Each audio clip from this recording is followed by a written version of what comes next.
So, yun guys. Luto na ang ating ano siya.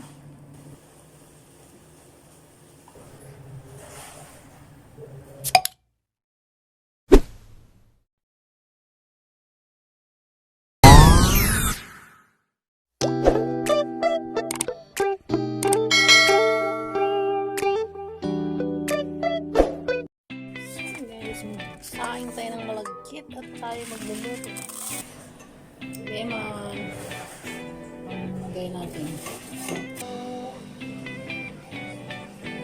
Simple, ang ganda lang. Ganyan ang gusto ko. Ayaw ko ng matamis. Ayaw ko ng may ano kasi sa ibabaw. Parang ito, latik. Baka umay.